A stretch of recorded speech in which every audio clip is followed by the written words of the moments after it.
dia a todos. Muita alegria estar aqui com vocês, conhecendo um pouco de vocês, e poder compartilhar de um tema tão delicado, mas eu acredito ser um tema fundamental. É onde começa, eu acredito, toda a nossa maneira de lidar, obviamente, não só com a Escritura, mas com a prática daquilo que a gente aprende na leitura da Escritura. Eu queria começar com a própria problematização em torno dessas duas situações, que é a soberania divina, a soberania de Deus, e a responsabilidade do homem, ou a responsabilidade humana. Eu acho que para a gente trabalhar essa tensão que existe entre esses dois pontos, que são chave no entendimento do que seria a visão teológica da harmonia entre a soberania, o ato soberano de Deus, e o homem como um agente moral, é a pergunta fundamental em torno da salvação. Toda a nossa reflexão sobre a soberania de Deus e a ação do homem, ela deve começar, em primeiro lugar, respondendo à pergunta mais importante, que é a seguinte: quem salva?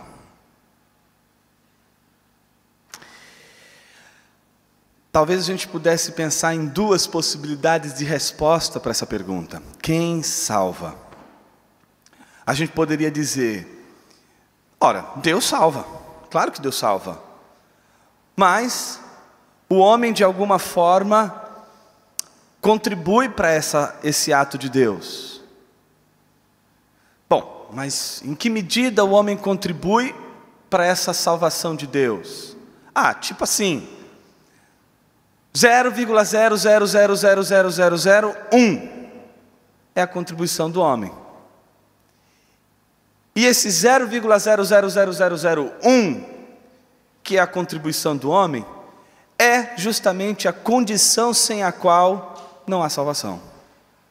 Então, por mais que toda a obra de salvação e o ato salvífico seja de Deus, o ônus maior seja de Deus, se não houver esse 0,00001 da ação do homem, que aponta para a responsabilidade do homem, então não acontecerá, obviamente, a salvação. Esse tipo de raciocínio é considerado o raciocínio sinergista, onde há uma espécie de sinergia entre a ação de Deus e a ação do homem no que diz respeito à obra da salvação. Entretanto, existe uma outra maneira de responder isso, dizendo, não, eu não consigo imaginar que o homem possa, em hipótese alguma, mesmo que seja 0,00001, ser fundamental, ser condição sine qua non para a salvação do homem, porque isso me impediria de glorificar a Deus na plenitude do seu poder salvífico.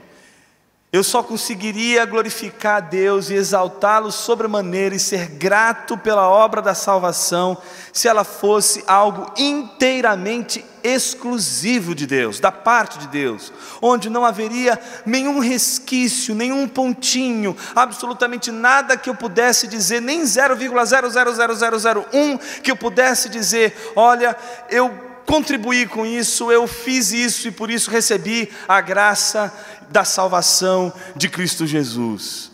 Essa posição é a posição considerada do ponto de vista contrário, vamos dizer assim, do sinergismo, seria o monergismo, a ideia de que a salvação ela é toda um ato de Deus. Então, nesse sentido, uma perspectiva monergista ou monergística, ela entenderia que apenas Deus e somente Deus é responsável pela salvação do homem. E ela está respaldada sob um argumento bíblico extremamente sólido, extremamente forte, e que eu gostaria de convidar você a abrir sua Bíblia em Efésios capítulo 2, Me parece ser a passagem clássica, robusta, fundamental, para entendermos que a salvação, ela é inteiramente uma obra de Deus. Eu queria dar atenção especial aos versículos 8 e 9 do capítulo 2 de Efésios.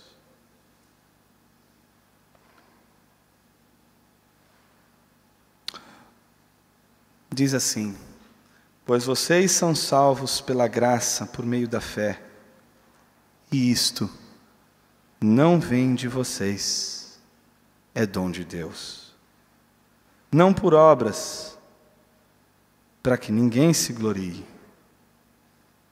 Quando a gente olha essa passagem, dificilmente a gente conseguiria compreender, fundamentar e interpretar que a salvação de Deus, ela seria uma salvação que permitiria uma espécie de contribuição, ainda que seja uma ínfima contribuição do homem, como a manifestação de sua vontade, por exemplo, para a realização da salvação de Deus.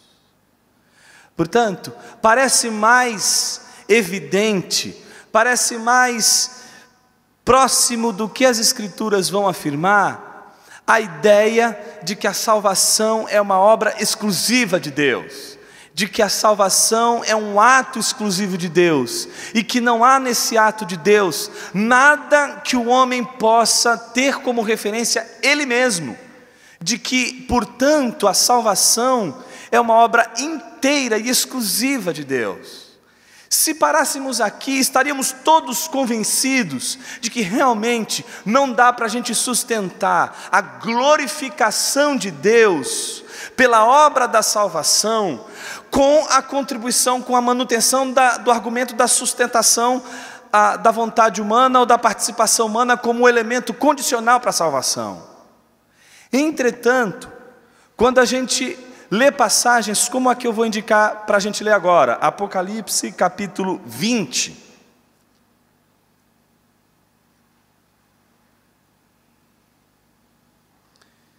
Do versículo 11 ao versículo 13, diz o seguinte: depois vi um grande trono branco e aquele que nele estava assentado.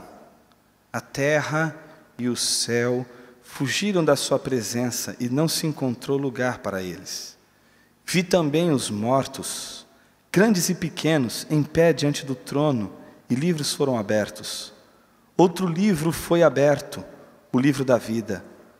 Os mortos foram julgados de acordo com o que tinham feito, segundo o que estava registrado nos livros.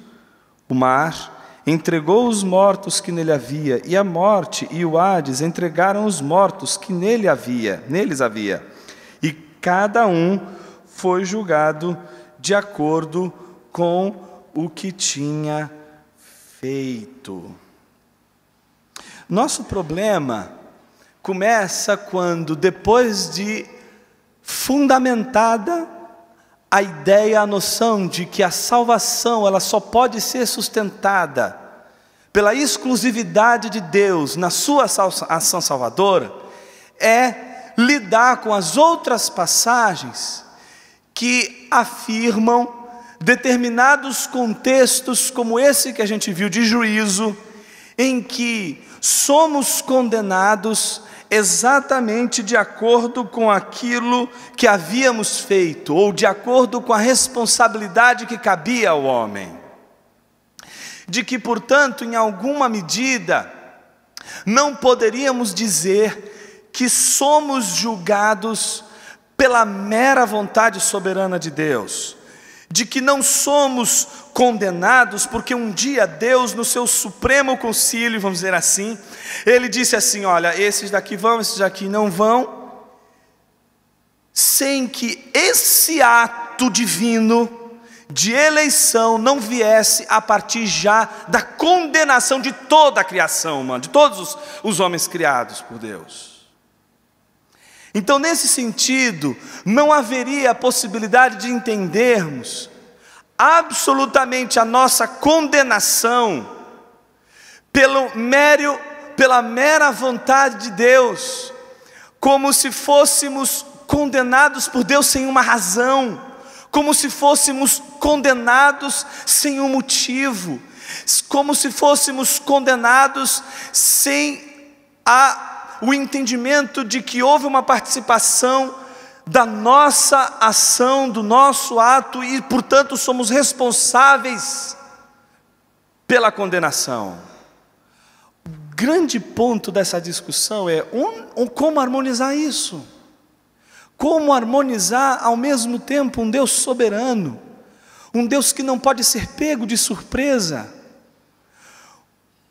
Às vezes eu fico extremamente incomodado quando no contexto de uma conversa com alguém na igreja, alguém me apresenta Jesus como a solução para o pecado do homem, e eu fico arrepiado com isso. Porque é como se Jesus fosse uma invenção de Deus para resolver o problema do pecado do homem. A primeira coisa que a gente tem que ficar na nossa cabeça de uma maneira muito clara, não é de que Jesus é uma invenção de Deus para a salvação do homem. Jesus é Deus em primeiro lugar. João capítulo 1, versículo 1 diz que no princípio era o Logos estava com Deus e o Logos era Deus. Ele estava no princípio com Deus e todas as coisas foram feitas por intermédio dele. Sem ele, nada do que foi feito se fez.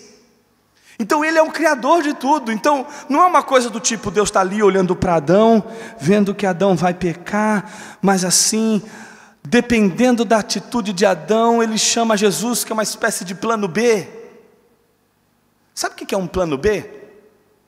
Plano B é uma coisa assim, olha, eu queria que fosse o plano A, mas se o plano A não der certo, a gente chama o plano B. Quando eu prestei para a faculdade de filosofia, na verdade eu tinha prestado para sociologia. Quando eu passei quando eu vi que meu nome estava lá na lista e fui fazer a matrícula, aí eu vi que já na primeira chamada tinha a vaga remanescente para filosofia. Caramba, ninguém quer saber estudar filosofia. Você vai saber uma coisa, não vou fazer sociologia não, eu estava meio em dúvida, eu falei, vou fazer filosofia. Eu perguntei para a moça, posso fazer filosofia? A moça disse assim, olha, o senhor pode, mas por que você vai fazer isso? Eu falei, não, põe aí, na filosofia. Qual não foi a minha surpresa? Quando o primeiro dia de aula, tinha uns 80 alunos, 70, 80 alunos. Eu falei, uau, quanta gente interessada em estudar filosofia. Qual não foi a minha surpresa? Quando eu descobri que, na verdade, das 80 pessoas, não é? 70 pessoas, mais ou menos, estavam fazendo do curso de filosofia apenas um plano B. Todas elas prestaram para direito, mas elas não conseguiram passar em direito, e disseram o seguinte, a gente entra em filosofia, e no final do ano, ou meio ou final do ano, a gente presta transferência para o curso de direito. Está entendendo o que é o plano B? O plano B é isso, você não vai fazer o que você quer, você vai fazer uma coisa que você não quer, para você ter o que você quer. Não é? O curso de filosofia, o meu curso de filosofia terminou comigo e mais um, e a minha formatura, esse meu colega faltou. Mas enfim, o que eu estou querendo dizer com tudo isso? Que todas as vezes que a gente olha para o plano redentivo, e a gente entende que tudo aquilo que está acontecendo ali está à mercê das ações do homem, e inevitavelmente Jesus será o plano B, não tem como. Se você colocar um resquício, um pontinho de toda a decisão de Deus no seu ordenamento, na sua provisão, na sua realização de vontade, para ordenamento do cosmos, para ordenamento do mundo, a gente está colocando Deus não só refém do homem, a gente está transformando a obra de Jesus num plano B. Só que ao mesmo tempo em que a gente diz, não, Deus não pode ficar refém de Adão, do tipo, e agora? Não é possível, Adão vai comer do fruto. Ai, droga. Jesus, chega aí. Está dizendo, para a gente não ficar refém desse tipo de raciocínio. Ao mesmo tempo, a gente se vê, Deus fez tudo isso bom e maravilhoso, Mas por que o homem foi tão decisivo quando ele desobedeceu a Deus? Por que foi tão decisivo para a vida do homem, em termos de responsabilidade do pecado, aquilo que ele cometeu, se em nenhum momento Deus está ali no Éden, observando Adão e, uau, Adão errou, Adão pecou, agora, está entendendo? Deus não foi pego de surpresa. Adão não foi uma surpresa para Deus. O pecado de Adão não foi uma surpresa para Deus. Deus não se assombrou com o pecado, nem se assombra com seus pecados. Nenhum pecado que você comete, Deus fala assim, não esperava isso de você, Jonas? Não. Mas ao mesmo tempo o que a gente pergunta é onde é que está, dentro desse contexto de um Deus que conhece todas as coisas, que não há absolutamente nada que fuja à sua sabedoria e ciência, ou seja, não só ele conhece a razão de ser das coisas, mas ele também tem o domínio atual de tudo, sabe tudo, tem consciência de tudo. Como poderíamos ser responsáveis por aquilo que de alguma forma já está ordenado? Ao mesmo tempo a gente vai encontrar isso no texto bíblico, momentos em que os homens são condenados, são julgados exatamente por aquilo que eles cometem, mas se tudo foi ordenado por Deus, se tudo foi pré-ordenado por Deus, se tudo foi feito por intermédio dele, e todo o conselho divino determina todas as coisas para um determinado fim, como pode a responsabilidade do homem ser o ônus da sua condenação? Por isso falar sobre soberania de Deus e falar sobre responsabilidade humana é sempre uma tensão, mas é uma tensão em primeiro lugar para aqueles que consideram a salvação como uma obra exclusiva de Deus. Por isso eu quero dizer que essa tensão só pode ser mantida por quem quer glorificar a salvação como uma obra exclusiva de Deus.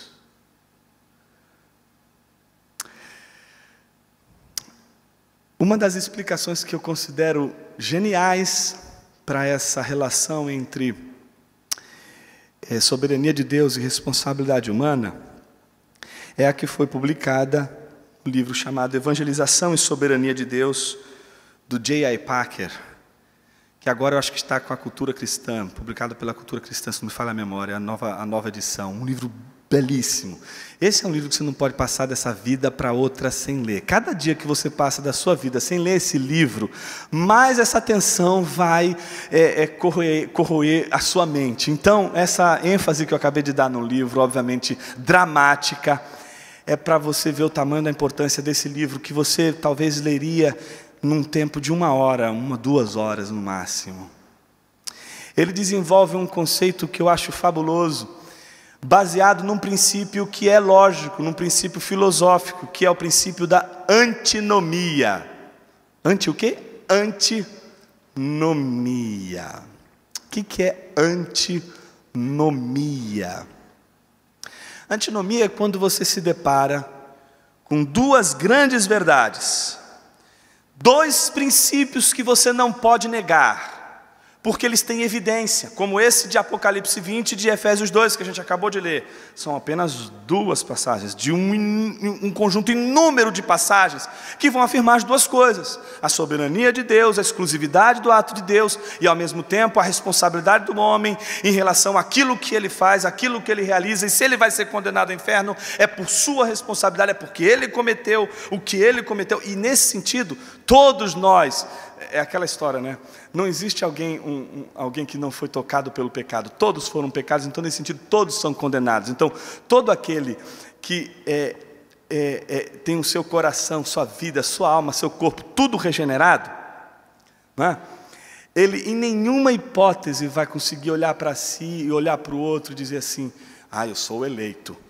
Pelo contrário, teu coração vai ser um coração de constrangimento, porque a gente já sabe da condenação, A gente já sabe do juízo que pesa sobre nossa carne.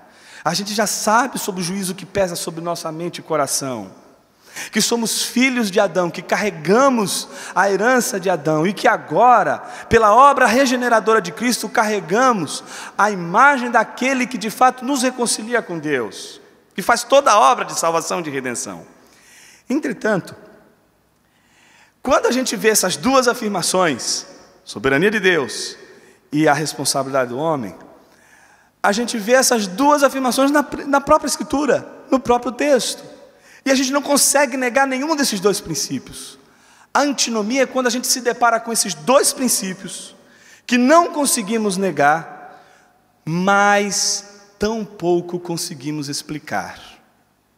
Em outras palavras, se você veio hoje sedento, faminto, hoje, no primeiro momento, eu vou resolver o problema da soberania de Deus e da responsabilidade humana. E depois, vou resolver o maior problema de todos, que é o problema do mal. Então hoje eu vou sair daqui hoje aliviado. Bom... Num primeiro momento, eu gostaria de dizer para você que em relação à soberania de Deus e à responsabilidade humana, a gente tem duas verdades bíblicas que você não vai poder negar, porque elas têm respaldo bíblico. Não tem como a gente negar uma, negar a outra. E quando isso acontece, a gente está diante de uma antinomia. Antinomia, gente, não é coisa só de crente. Alguém poderia dizer assim, isso é coisa de crente, é coisa de gente de fé, é coisa de gente que não tem racionalidade, coisa de gente que não tem o intelecto elevado. Não é bem assim. A matemática tem antinomia, não só a teologia, a matemática, a física, a química, a psicologia, a biologia, todas as ciências, todos os saberes, todos eles se deparam com antinomias. Quer uma antinomia, que é a antinomia mais clássica de todas elas? A da luz. A luz é tanto onda, você diz, a luz é onda. Se você responder isso numa prova, você não vai estar errado. Você vai dizer a luz é partícula. E se você disser que é partícula, também não está errado, porque as duas afirmações estão corretas. Porque a luz é tanto onda como a luz é partícula. Agora tenta explicar como as duas coisas são ao mesmo tempo. Você vai ter tratados e tratados até hoje tentando explicar esse problema. Você vai ter um que vai dizer, não, é partícula, e vai fazer a defesa da partícula. Tem um que vai fazer, não, a defesa é da onda, não tem nada a ver com isso. E ninguém vai chegar a um consenso. Por que não vai chegar a um consenso? Porque as duas afirmações são verdadeiras. A gente já não está conseguindo encontrar a solução para essa tensão. O que o Packer diz nesse livro, que eu gostaria de ler para vocês aqui, em poucas palavras, e que é, na verdade, a tese que eu estou defendendo aqui, é a seguinte: existem razões convincentes para que se creia tanto na soberania de Deus, como na responsabilidade do homem. Cada uma delas, repousa sobre evidência bíblica clara e sólida. A gente leu duas passagens, podia passar uma manhã inteira aqui lendo um monte delas. Mas, e aí ele conclui, é um mistério que possam estar em harmonia um com o outro. Percebe-se que cada qual deve ser verdadeiro isoladamente. Então é aquela sensação de que você vai olhar o texto, Efésios 2, e vai falar, uau, é isso mesmo, a soberania de Deus, o homem não apita nada, não tem nada dele, não é um agente moral, não tem coisa nenhuma, é Deus e ponto, acabou. Aí você vai para Apocalipse, mas foi condenado pelo que fez. Como é que eu resolvo isso? Percebe-se que cada qual deve ser verdadeiro isoladamente, mas não se pode entender como podem ser verdadeiros ao mesmo tempo. Essa é a nossa tensão, essa é a nossa dificuldade. Como a gente pode entender os dois ao mesmo tempo? Eu queria convidar você a abrir sua Bíblia em Jeremias, capítulo 18.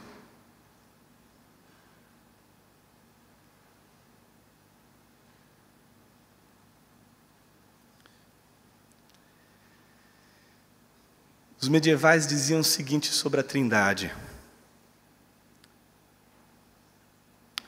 tente entendê-la e você perderá a cabeça. Tente negá-la, você perderá a sua alma. Aqui de manhã vai ser mais ou menos assim.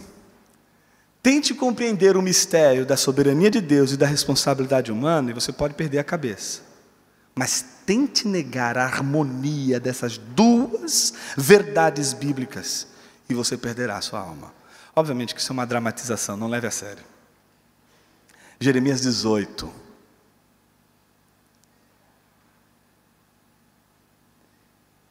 Esta é a palavra que veio a Jeremias da parte do Senhor. Então vem a palavra de Deus a Jeremias, ordenando ele: vá à casa do oleiro e ali ouvirá a minha mensagem. Então a missão dele é ir até a casa do oleiro e lá ele vai ouvir a mensagem. No entanto, antes de ouvir a mensagem, o que a gente vai ver é outra coisa. Ele vai chegar à casa do oleiro e vai observar tudo o que está acontecendo naquela olaria. Olha o que ele vê.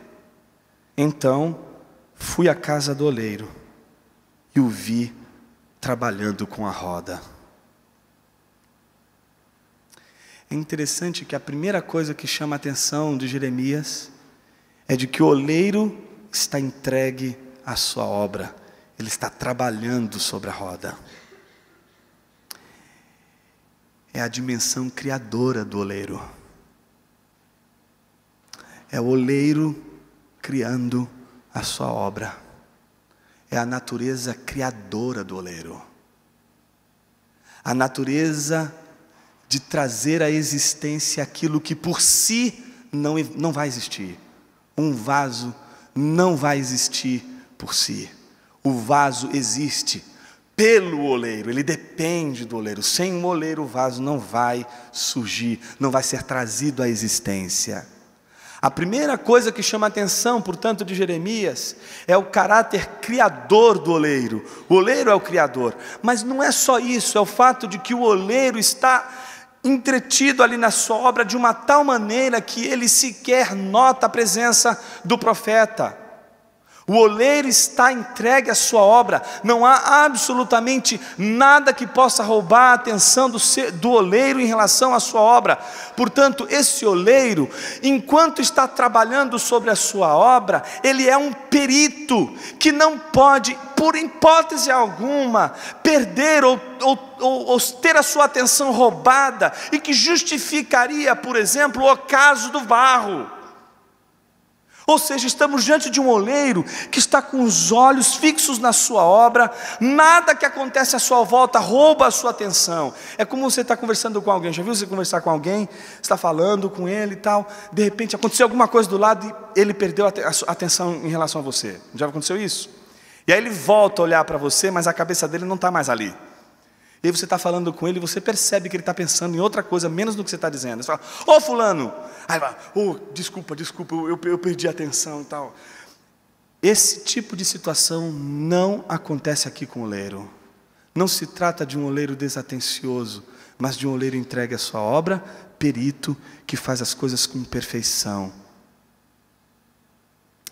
Então a primeira coisa que eu queria chamar a tua atenção nesse texto é que estamos diante do ato criador, que é um ato exclusivo do oleiro. O barro não joga papel fundamental nenhum na sua formação. Barro não se forma, barro é formado. Barro não faz, barro é feito. Então toda a ação do oleiro está sobre o barro. Mas olha o que o texto diz.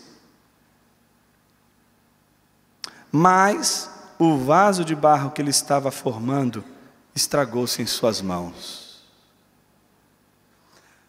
Se por um lado a gente conhece a natureza criadora do oleiro, nesse segundo aspecto daquilo que Jeremias está descrevendo, o que a gente vê é a natureza do vaso. Qual que é a natureza do vaso? O texto não diz que foi assim, o oleiro estava ali, perdeu a atenção e estragou a sua obra. O oleiro não é o responsável pelo estrago. Ele não é o responsável pelo desastre do vaso. O que o texto diz e que chama a atenção de Jeremias é que o barro se estragou. Nós temos esse potencial de sermos autoestragáveis, de, a despeito desse santo oleiro que possui a natureza do Criador ou da criação, nós temos essa capacidade de estragar tudo. É da natureza do barro se estragar. Portanto, não é a responsabilidade, o que o texto está tentando mostrar para a gente é que não é a responsabilidade do oleiro. O oleiro tem domínio sobre o barro. O oleiro tem, essa é uma verdade que a gente não pode abrir mão nunca. Quem tem domínio sobre o barro é o oleiro. É ele que exerce o poder, é ele que exerce o controle, é ele que exerce a atividade principal na vida do barro, que é fazer o barro ser alguma coisa. Esse ato de ser do barro depende, não é parcialmente, é exclusivamente do oleiro. Se o oleiro não fizer, o barro não vai ser feito vaso. Entretanto, se o barro estraga, se algo acontece que estraga o barro, isso não é de responsabilidade do oleiro, mas isso é de responsabilidade do barro. Mas o problema, ou a solução, é de que nem para se estragar, o barro consegue se livrar do oleiro. Até para se estragar, o barro se estraga nas mãos do oleiro. Não há homem na face da terra que não se estrague e que não esteja debaixo do domínio e da soberania de Deus. Todo homem que se estraga, ou ao se estragar, por natureza todos já somos estragados, não é? O problema é como a gente é redimido. Isso é uma outra história.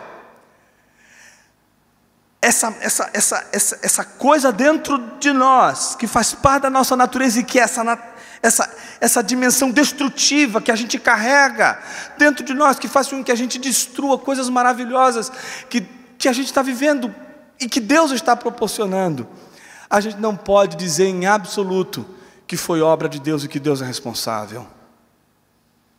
Se algo está ruim na minha vida, se algo está ruim na tua vida, e você tem orado todos os dias: Senhor, Tu és soberano sobre todas as coisas, minha vida está em Tuas mãos, e eu não faço e não realizo nada segundo o Teu querer e Tua vontade. Ao mesmo tempo, a tua oração, quando você falha, quando você peca, quando você erra, Senhor, fui eu que errei, fui eu que falhei, fui eu que estraguei tudo. Mas a boa notícia é de que você está estragado nas mãos do oleiro. E quem se estraga nas mãos do oleiro não vai conhecer só a natureza do Criador, nem a natureza da queda, mas vai conhecer a natureza da redenção. Olha o que o texto diz: mas o vaso de barro que ele estava formando estragou-se em suas mãos. E ele quem? O oleiro. Mais uma vez, é o oleiro aquele que vai refazer, é aquele que vai redimir. Olha só, e ele o refez, moldando outro vaso, de acordo com a sua vontade. Eu acho esse texto maravilhoso por isso. É como se aquela estrutura fundamental da visão cristã de mundo estivesse exatamente nesses três atos do texto. É o Deus Criador, é o barro que cai, mas é o Deus Redentor.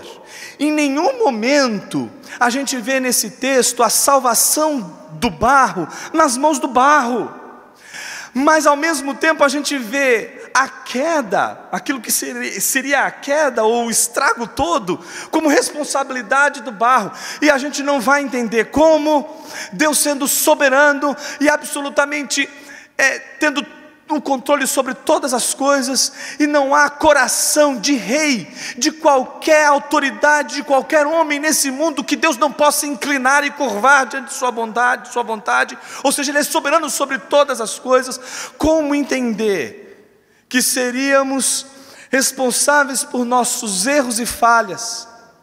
Eu acredito que a gente só consegue entender isso se em algum momento de nossas vidas a gente mergulhar exatamente nessa tensão, que é a confissão ao mesmo tempo da obra salvadora de Deus, e ao mesmo tempo o nosso reconhecimento do quanto somos responsáveis pela nossa queda.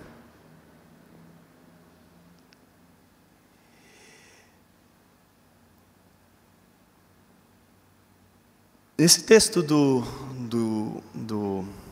Packer, ele lembra uma situação em que o Spurgeon, ele foi questionado com relação exatamente a essas duas coisas. Perguntaram para o Spurgeon, né?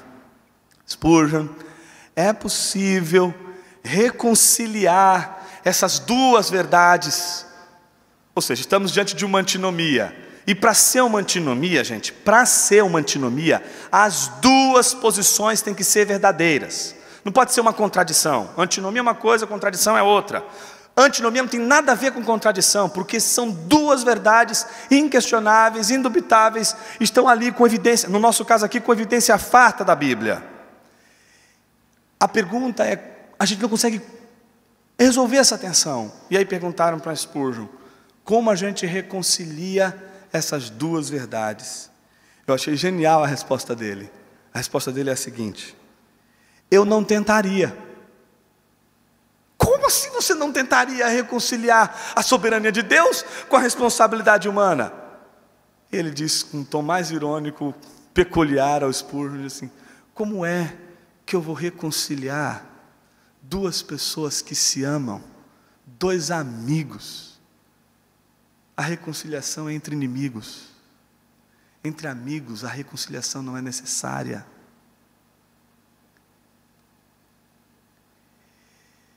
Talvez o que jogue papel fundamental na nossa reflexão sobre esse problema todo em torno da soberania e da responsabilidade do homem seja um problema muito mais de ordem racionalista do que um problema de ordem de compreensão do que a Bíblia diz sobre o assunto. Somos treinados a resolver problemas. E a gente quer resolver tensões. A gente quer resolver problemas. O problema não é a tentativa de resolver problemas. O maior problema é quando nós não reconhecemos a nossa incapacidade de entender determinados problemas. E para isso eu gostaria de fazer uma última leitura, que não poderia estar em outro lugar mais simbólico e importante do que naquela passagem de Romanos, capítulo 9,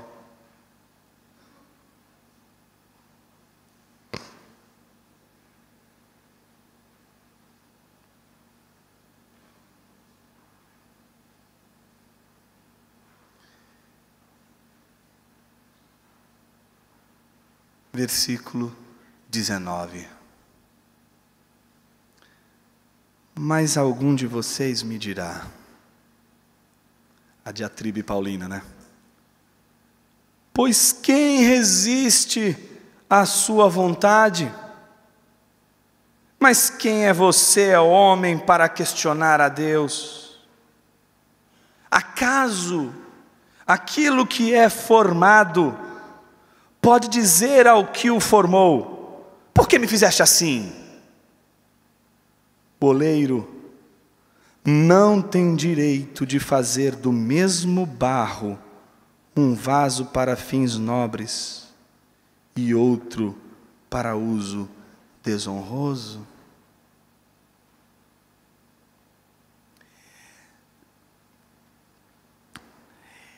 É muito interessante como a gente pode, no decorrer da nossa leitura bíblica, descobrir que a gente não está lendo a Bíblia com a lente bíblica.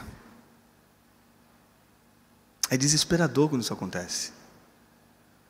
Porque a primeira coisa que a gente percebe quando a gente descobre que a nossa lente não é uma lente provida pela própria Escritura, é de que toda a nossa leitura da Escritura até então foi comprometida por essa lente. E se essa lente está equivocada, isso significa que a gente precisa ler novamente. E às vezes me parece que é muito mais fácil a gente acomodar Deus dentro de nossos parâmetros lógicos, do que a gente fazer o movimento contrário, que é o movimento da humildade, da humilhação, do reconhecimento de que a palavra de Deus, ela é a regra fundamental, é a regra de ouro da nossa inteligência. A gente tem uma dificuldade enorme de lidar com a nossa ignorância. E eu acho que o maior problema na relação dessa tensão entre soberania de Deus e responsabilidade humana é o nosso orgulho, que é justamente essa nossa natureza, ainda que, sabe, tentando compreender as coisas de Deus com uma mentalidade que não é a mentalidade de Cristo. Esse é o maior problema que Paulo vai lidar em Colossenses, com os colossenses. Antes dele falar sobre os problemas práticos que os colossenses estavam enfrentando, que era problema no casamento, problema na relação entre pais e filhos, problema entre a relação entre senhor e escravo, escravo entre senhor, a primeira coisa que ele vai dizer, peraí, para tudo. Ele vai fazer uma defesa da supremacia de Cristo, mas antes de fazer a defesa da supremacia de Cristo, ele vai dizer o seguinte: olha, vocês foram transportados do império das trevas para o reino do Filho do seu amor. A palavrinha usada ali, transportar, ela é da jardinagem. Não é muito diferente você pegar assim, olha, esse livro que está aqui. Aí eu pego e transporto esse livro daqui para cá e ponho ele aqui. Isso seria tirar de um lugar e colocar no outro. É óbvio que o texto está dizendo isso, que tem uma transposição. Entretanto, se você pensar que houve um transplante, a ideia é de que como é que você tira uma planta de um lugar e planta em outro? Você tira com raízes de um lugar, e aí você tem que plantar em outro, e nesse outro terreno essa planta vai ter que se habituar. O que Paulo está dizendo é que vocês foram plantados num outro terreno. Se naquele terreno vocês eram ego-referentes, se vocês tinham apenas vocês mesmos como referência, se você, mulher, se submetia ao seu marido por você mesmo, porque você quer, ou o marido, ou o pai, não aborrecia o filho porque ele olhava para si mesmo, agora a dimensão é outra. Mulheres, sejam submissas aos seus maridos, mas logo em seguida Paulo vai dizer, como convém a Jesus, como convém ao Senhor. A mesma coisa em relação aos escravos que tentavam, não é, de alguma forma, passar a perna no seu Senhor. Diz, olha, vocês não podem fazer isso, porque vocês têm um Senhor. A mesma coisa vai dizer para o Senhor, olha, vocês também têm um Senhor. O tempo todo eles estão chamando a atenção para o fato do senhorio de Cristo. Paulo está chamando a atenção para isso, porque enquanto a nossa mente não for modificada e submetida à soberania de Cristo, ao ponto de a gente entender que não há absolutamente um espaço de nossa existência, de nossos atos, que Ele não seja soberano, que Ele não domine, que Ele não seja rei, então a gente vai ter uma leitura sempre equivocada da nossa maneira de fazer e de lidar com as coisas. Me parece que boa parte da nossa leitura da Escritura é uma leitura onde a gente pode forjar Deus à nossa imagem, como se Deus não tivesse vontade, como se Deus fosse uma máquina super, hiper, mega poderosa. Você não pode destruir essa máquina, você não pode descobrir o segredo e destrancar o segredo dessa máquina. Ela é mais poderosa que você, ela é mais forte que você, mas ela é uma máquina, e como toda máquina, ela obedece a mecanismos que seriam mecanismos lógicos, tais como aqueles que você encontra nas máquinas, como por exemplo, aquelas máquinas que você enfia um cartãozinho, sabe? E aí sai dinheiro de lá. Então, mais ou menos assim, como se fosse uma máquina que obedecesse a comandos, como se Deus não tivesse vontade.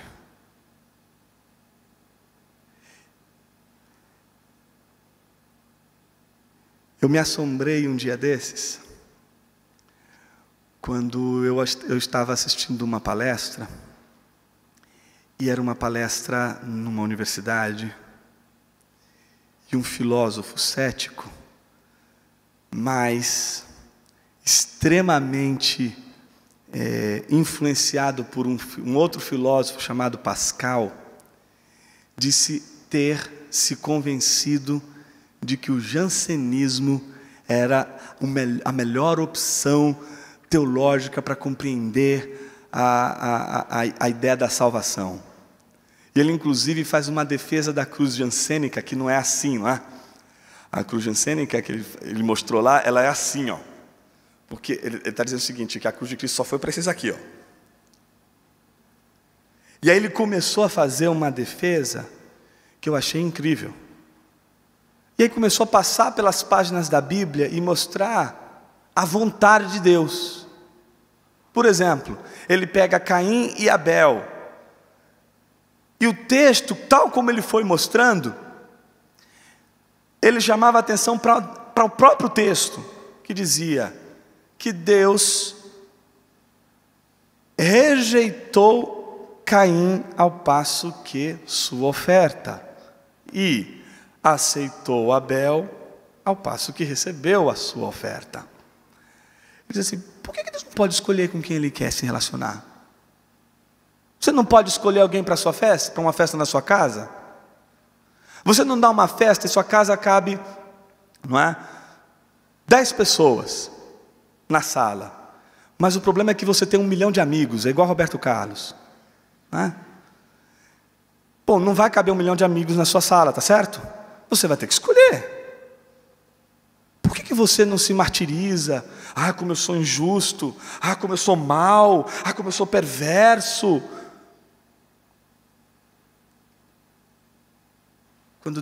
Quando a gente olha, por exemplo, e foi engraçado que ele ainda disse assim, usou o exemplo de Davi, e eu pensei comigo mesmo depois de ouvir ele falando sobre Davi, a gente quando olha Davi, a gente fica até animado, né?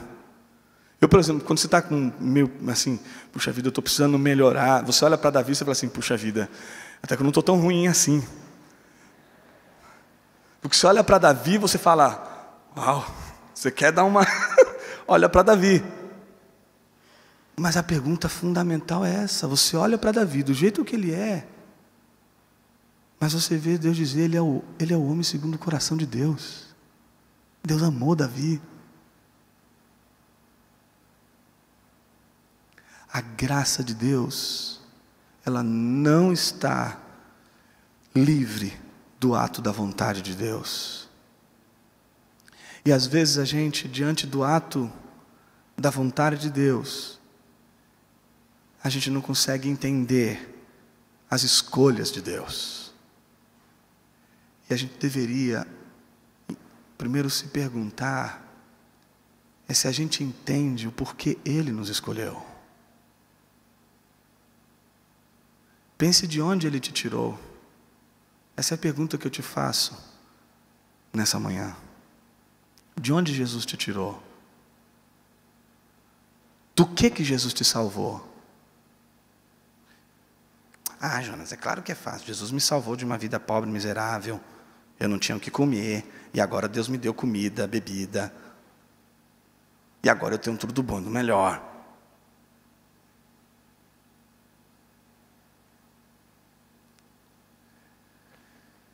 Não é possível a gente estar diante de Deus e da sua graça salvadora e não dizermos para Ele, Senhor, obrigado, porque eu não mereço a tua salvação. Porque eu não mereço um dia de vida nesse mundo. porque eu não mereço respirar, porque eu não mereço sentir a alegria da tua presença, porque eu não mereço ser usado pelo Senhor, eu não mereço ser sequer instrumento do Senhor. Me parece que todas as vezes que a gente se depara diante de Deus e do senhorio de Deus e da soberania de Deus, a gente reconhece, em primeiro lugar, que a gente fala do que a gente não entende a maior parte das vezes, e de que a gente deveria ter sim uma confissão de ignorância em nossas orações, de que a gente deveria ter espaço em nossas orações para dizer: Deus, eu não entendo, mas eu não vou negar que o Senhor é soberano, de que a salvação é uma obra exclusiva do Senhor, e também não vou negar que eu sou responsável por tudo de ruim que acontece comigo, que eu sou responsável por todos os males que sobrevêm à minha vida, de que eu sou responsável por tudo aquilo que de ruim acontece sobre mim, não só sobre mim, mas sobre tudo aquilo que está à minha volta. Quando o navio está indo a pique, não vai a pique, mas quando ele está indo a pique lá com Jonas, não é só Jonas que está sofrendo perigo, todo o navio, toda a tripulação está em perigo.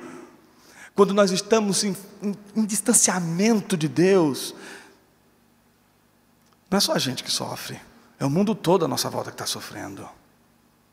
E a responsabilidade do navio estar passando pelo que está passando é nossa, embora Deus seja soberano sobre todas as coisas. Quando o navio está afundando e os homens estão perguntando de quem é a responsabilidade, a gente tem que aprender a dizer: sou eu, Senhor. Fui eu que peguei o navio errado. Sou eu que estou contra. Sou eu que estou nadando contra. Me parece que enquanto a gente não assumir essas duas verdades, não só a gente vai negar as Escrituras, mas a gente vai oferecer soluções simplistas que certamente podem resolver momentaneamente a inquietude do nosso pensamento, mas não vão humilhar a nossa mente o suficiente para a gente se curvar diante da palavra de Deus e dizer: Senhor, não sei, quem sou eu para questionar a tua maneira de agir e a tua maneira de escolher e de determinar os meus caminhos? Quem sou eu para negar que tudo aquilo que de fato eu poderia ser condenado, a responsabilidade é toda minha?